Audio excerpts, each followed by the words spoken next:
আমার কাছে আসছেন জি। বৃদ্ধাশ্রমে। আমার ৩ কুলে কেউ নাই, বাবা মা মৃত, ভাই বোন কেউ নাই, আমি বিধবা এবং নিঃসন্তান। এখন যাওয়ার কোনো জায়গা নাই। এতদিন কাজ করছি, কিন্তু বর্তমানে আমার শরীরটা একটু খারাপ, কাজ করতে পারতেছি না। তো আমার খালা আছে, খালার আশ্রয়ে ছিলাম, ২ দিন ছিলাম। ৩ দিনের দিন থেকে তারা খুব খারাপ ব্যবহার করতেছে আমার সাথে। তারা মানে খালাতো ভাইয়ের বউ, খালা খালু সবাই বলতেছে আমাকে বৃদ্ধাশ্রমের খোঁজ করে বৃদ্ধাশ্রমে চলে যা, এরকম করে খুব খারাপ ব্যবহার করতেছে। গতকালকে তো আমার খালাতো বোন খুবই দুর্ব্যবহার করছে।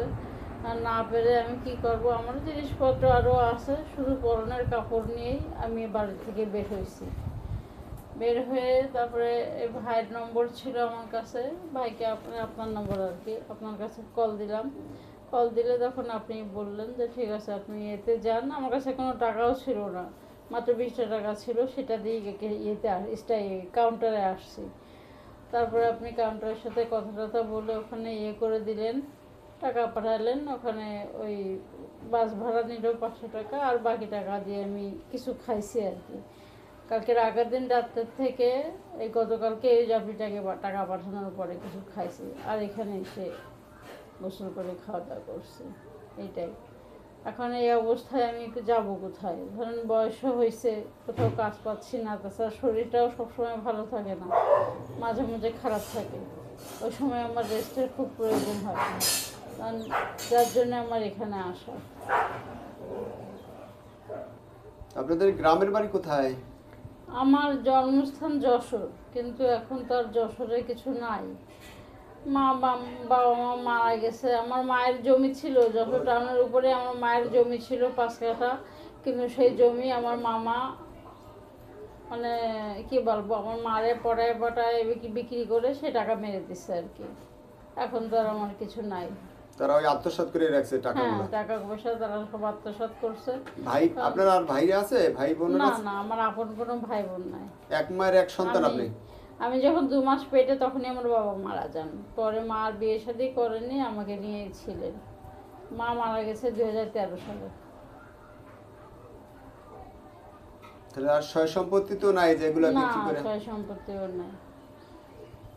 আমার মায়ের ওই 5 কাঠা জমি থাকলে তো আমি যখন টাউনের উপরে জমি, বা তার আমি তো এখন তো পায়ের উপরে পা তুলেই খাইতে পারতাম, কিন্তু সেটাও তারা আত্মসাৎ করে নিয়েছে। আত্মসাৎ করছে।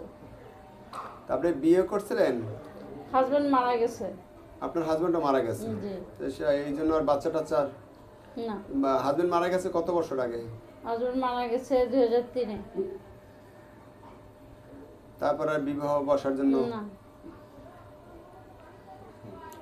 বরিশালে কাউনিয়া হাউজিং বৃদ্ধাশ্রম, আমাদের এই বৃদ্ধাশ্রমের নতুন আরও একজন অসহায় বৃদ্ধ একজন বোনকে দেখছেন।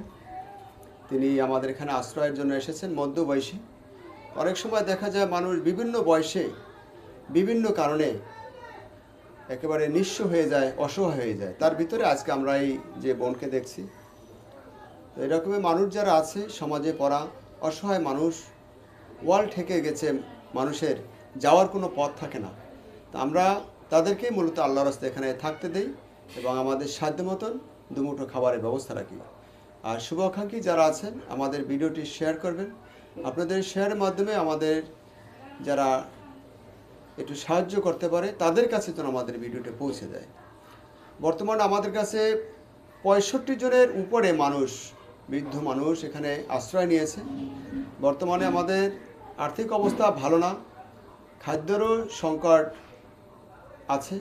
তো সকলে যদি আমাদের দিকে একটু সাহায্যর সহযোগিতার হাত বাড়িয়ে দেন, আমরা এভাবে আরও যারা সমাজে অসহায় অবস্থা আছে তাদেরকে আশ্রয় দিতে আমরা চেষ্টা করব। সকল শুভাকাঙ্ক্ষী আপনারা ভালো থাকবেন আর ভিডিওটি শেয়ার করবেন, এই কামনা আপনাদের কাছে করি। আমি মোহাম্মদ সাখাওয়াত হোসেন, বৃদ্ধাশ্রমটির প্রতিষ্ঠাতা পরিচালক।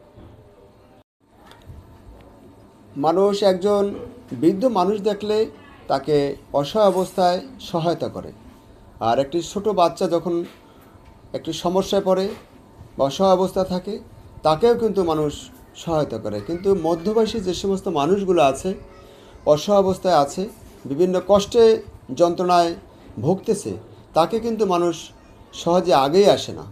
তাকে অনেক সময় অনেকে পরিহাস করে, নানান রকমের কটূক্তি কথা বলে, তো আমরা সমাজের সকলকে বলবো, সকল স্তরের মানব জাতিকে সকলের সহযোগিতার হাত বাড়িয়ে দেন।